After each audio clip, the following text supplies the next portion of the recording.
Hello बच्चों, let us see this problem. An artificial satellite is moving in a circular orbit around the earth with a velocity which is equal to the half of the magnitude of the escape velocity. If the satellite is stopped suddenly and it is allowed to fall on the earth, find the speed with which it hits the earth surface.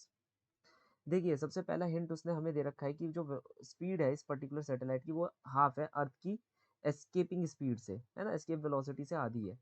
तो 1/2 escape velocity हमारी कितनी हो सकती है, g into radius of earth into two. तो ये आ जाएगा g radius of earth upon में 2 का अंडर रूट. ये आ जाएगा. ये क्या आएगी, मेरी orbital velocity of the satellite.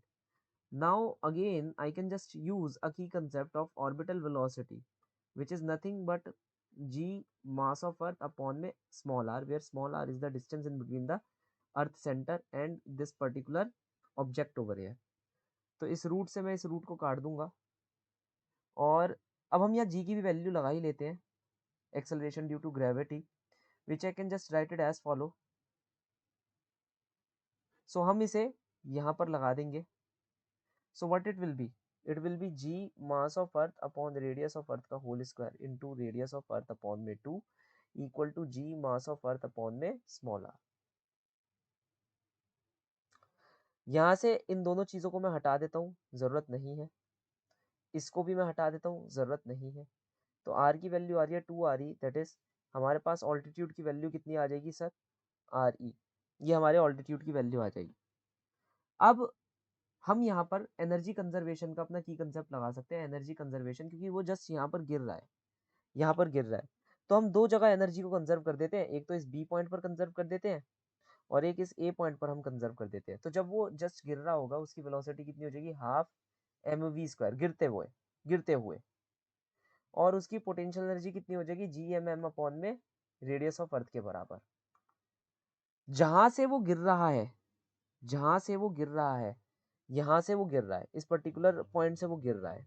तो कंडीशन के हिसाब से यहाँ पर तो हमें क्या रखा है कि वो अचानक ही स्टॉप हो गया, तो काइनेटिक एनर्जी जीरो हो जाएगी और जो रह जाएगी वो क्या रह जाएगी, पोटेंशियल एनर्जी रह जाएगी. यहाँ तक बात समझ आई. अब हमें यहाँ पर से पहले तो एक काम करते हैं, स्मॉल मास एम को हटा देते हैं, वैसे भी ये किसी काम का नहीं है. ठीक है, बाकी हम इसे सॉल्व कर लेते हैं. ये आ जाएगा कुछ ऐसे. ठीक है, ये हमारे पास निकलता हुआ हमें नज़र आ रहा है, बाकी तो सारी चीज़ें सही है. तो ये हो जाएगा G M E upon 2 R E 1/2 V square. 1/2 से 1/2 काट देता हूँ तो v की वैल्यू आ जाएगी under root of 2 R E. मैं एक आर ई से मल्टीप्लाई एक आर ई से डिवाइड करके इसे ऐसे लिख सकता हूँ, under root 2 of G R E. बस वैल्यू लगा दूंगा और तो कुछ नहीं है. 10 6.4 10⁻³ ठीक है, रेडियस ऑफ अर्थ है हमारे, और इंटू 10⁻³ है ना. ये हो गया मीटर में कन्वर्ट सारा का सारा मामला. ठीक है, क्योंकि जो रेडियस ऑफ अर्थ होती है वो होती है 6.4 10⁶ मीटर में. ओके, तो ये हमारे पास कितना निकल कर आएगा, 6.4, इसका 10, इसका 10 यहाँ पर से कट जाएगा, 8 64, 8 की रूट बाहर आ गई, 10⁻³ बाहर आ गया. ठीक है, तो ये हो गया 8000 मीटर पर सेकेंड.